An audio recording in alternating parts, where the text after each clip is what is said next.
இன்று நாம் கோவிலின் கருவறை என்பது பற்றி காணலாம். மனித உடலில் மனது, உள்ளம், இதயம் பல பெயர்களில் சொல்லுகின்றோம். அது எப்படி உடல் இயக்கத்திற்கு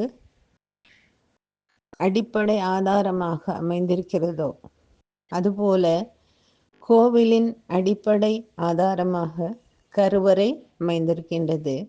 கருவறையில் இருக்கும் அந்த வழிபாட்டிற்குரிய மூர்த்தி, அதனால தான் உள்ளம் பெருங்கோயில் என்று பெரியவர்கள் கூறினார்கள். அந்த கருவறை 2 புருவங்களுக்கு மத்தியிலே இருக்கும் ஆக்ஞா சக்கரத்திற்கு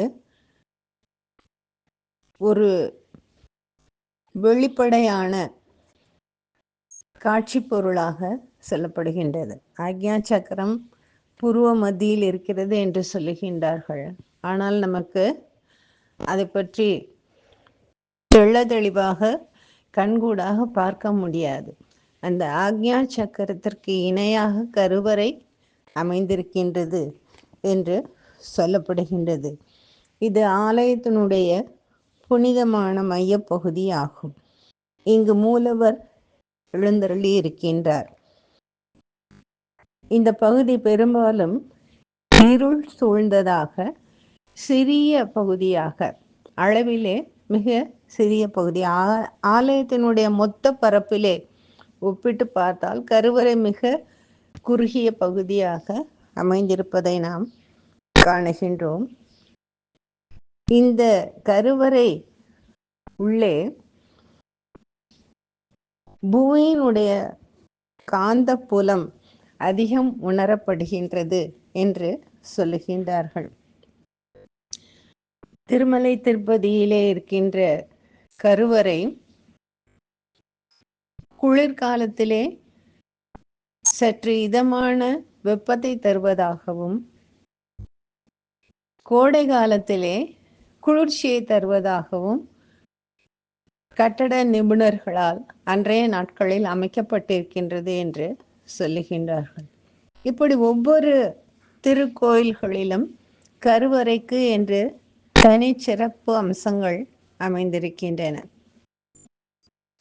எப்படி ஒரு குழந்தை தாயினுடைய கரு அறையிலே, கருப்பையிலே உருவாகி இந்த உலகை காண வந்து இந்த உலகத்திலே பல விஷயங்களை கற்றறிந்து அதன் மூலமாக மேம்படுகின்றதோ அதுபோல கோவிலின் கருவறையாக இருக்கின்ற பகுதியிலே இருக்கும் அந்த மூலவரை நாம் தரிசித்து நம்முடைய அக இருட்டை போக்கி ஆன்ம ஒளியை பெருக்கி ஆண்டவனுடன் இரண்டர கலக்க வேண்டும் என்பதை காட்டுவதற்காகத்தான் கருவறை அளவிலே சிறியதாகவும் அமைப்பிலே இருள் சூழ்ந்ததாகவும் வைக்கப்பட்டிருக்கின்றது.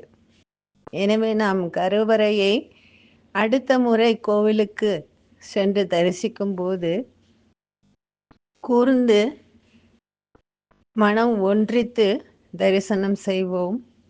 அங்கு கருவறையிலே இருக்கிற மூலவரையும் நம்முடைய உள்ள பெருங்கோயிலில் வந்து அமர வேண்டும் என்று வேண்டி கேட்டுக்கொண்டு வழிபாடு செய்வோம்.